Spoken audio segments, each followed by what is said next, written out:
আগামীতে যে কোনো নির্বাচনে আমাদের মোট জনবল নিয়োজিত করা হয়েছিল 27 থেকে 2800 মতো।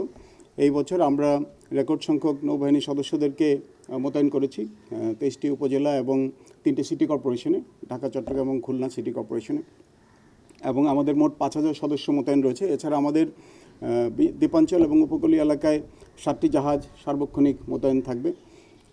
এর বাইরে আমাদের যেই রুটিন যেই দায়িত্ব, আমাদের নিত্য নৈমিত্তিক যেই টহল আমাদের দেশের পূর্ব সমুদ্র সীমানায় এবং পশ্চিম সমুদ্র সীমানায়, এটাও একই সাথে বলবৎ থাকবে। অতএব আপনি এই মর্মে আশ্বস্ত থাকতে পারেন যে নৌবাহিনীর প্রতিটি সদস্যই শুধুমাত্র নির্বাচন নয়, দেশের সার্বিক নিরাপত্তার জন্য আমাদের যেই নিয়মিত যে দায়িত্ব, একই সাথে আমরা সেই দায়িত্ব পালন করে যাচ্ছি।